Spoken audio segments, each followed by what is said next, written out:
Oh, this thing's pretty heavy. Hey, Mowgli. Hey, Mogers. Mowgli. That's Mowgli. He's got the most important opinion. He does. This is my Aunt Gina's dog.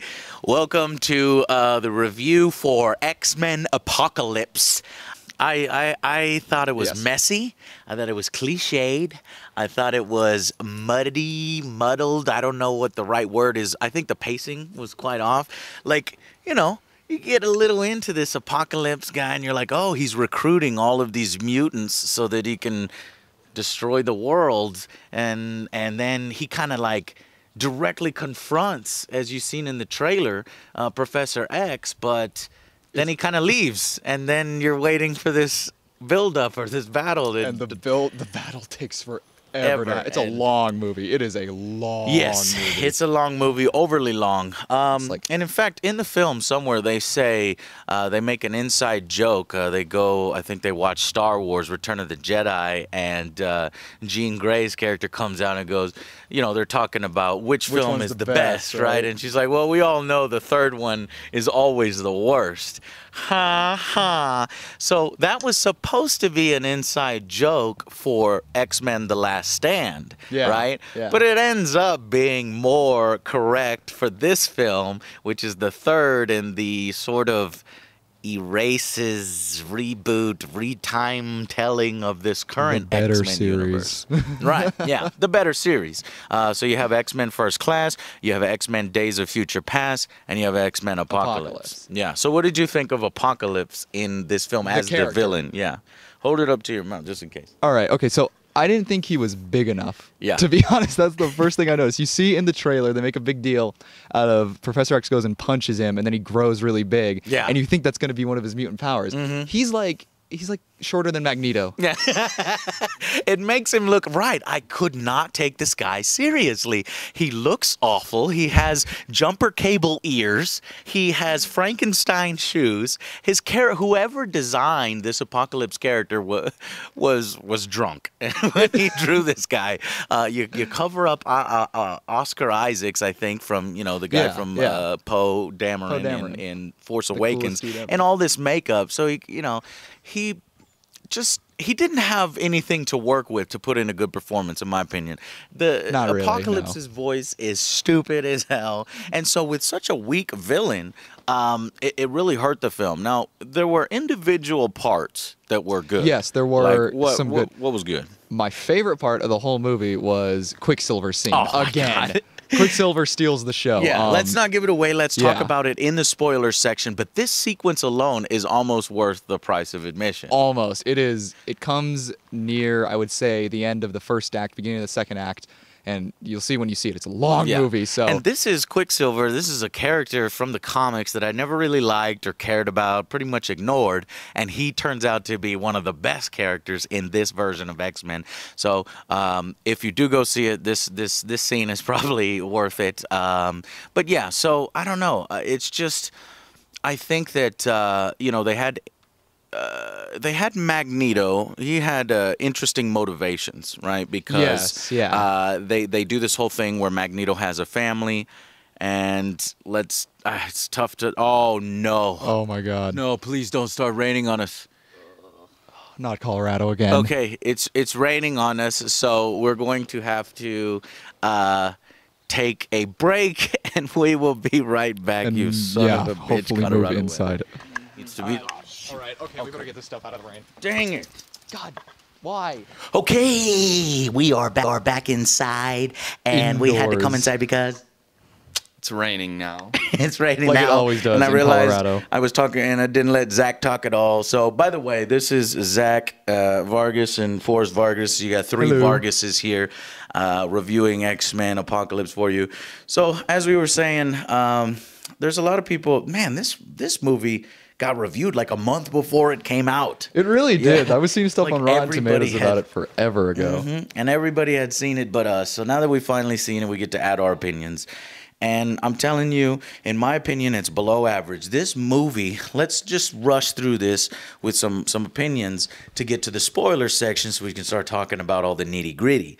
Now, I think that this movie is kind of pointless, unnecessary, because the end of the world has already been done. Yeah, they did it in Days of Futures Past, and way better. I felt, they felt like they did better. The stakes felt higher.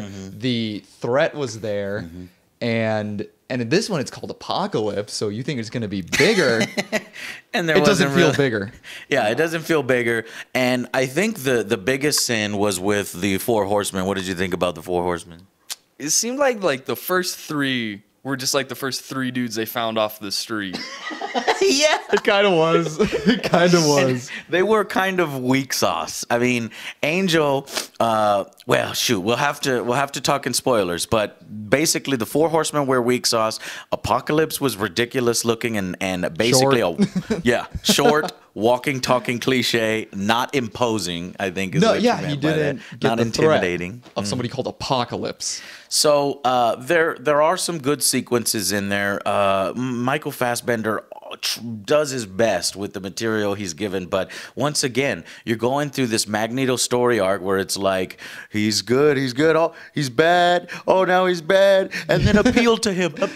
Look, there's good in you. I can feel the good in you. And then he's sort of good. Yeah, they've done this like 4 movies. It's the same thing. It's the same thing over and over. And even though they try to put him in new situations, it just devolves into that over and over. And eventually, when we hit House M, it's gonna be that again, please. Okay, so anyway, I don't know. I think that I'm honestly, don't like Bryan Singer's work as of late. Dude fucked up Superman. Superman Returns.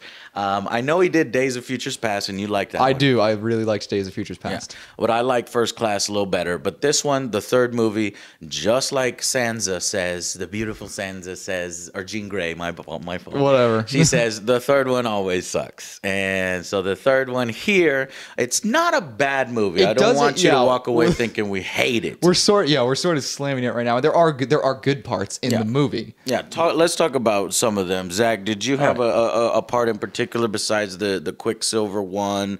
And I think we only mentioned the good parts. Oh, the beginning.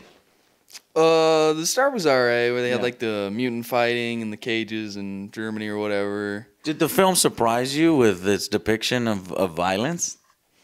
Yeah, it was, for a comic book movie and especially for an X-Men movie, it was pretty violent. Yeah, it was a little more. Pretty brutal. It kind of went with the little horror-ish route a little bit when Angel was transforming into Archangel. Yeah.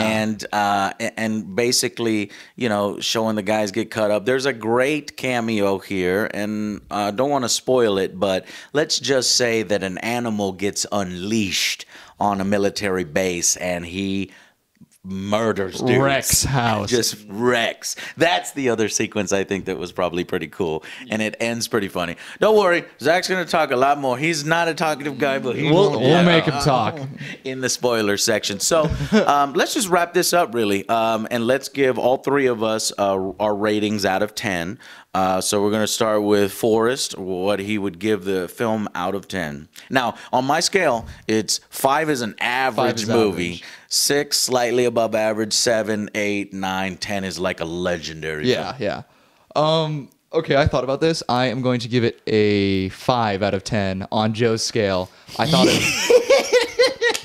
thought we are of like minds. An average movie. I thought there was a lot of potential, and the first act sets up a lot of stuff that is interesting and needs a good payoff. And I think the payoff is what lets you down. And it is a long movie. It's a long movie, overly long. The beginning is cheesy as hell in this it's almost Stargate-ish kind of thing where they go in Egypt and they kind of have futuristic stuff. You're like, what is happening here? It just looks cheesy and tacky. And then I think it's a little bit better with the Angel versus Nightcrawler fight in the cage, where Mystique is going around being the hero that she was in the last film, freeing mutants. And then, Apocalypse rises and you're like, okay, shit's gonna happen. He's murdering dudes and you're like, yes. He's recruiting people. He goes directly to Professor X and they have a little scuffle and you're like, okay, I'm into this. But then you're ready for the fight. But then they disappear and then it's just like it loses its way. The pacing is all off. And okay, I'm gonna give you my rating last and we're gonna go with Zach. Zach, what did you think out of 10, with 5 being average, 10 being legendary, and 1 being absolute what the fuck garbage?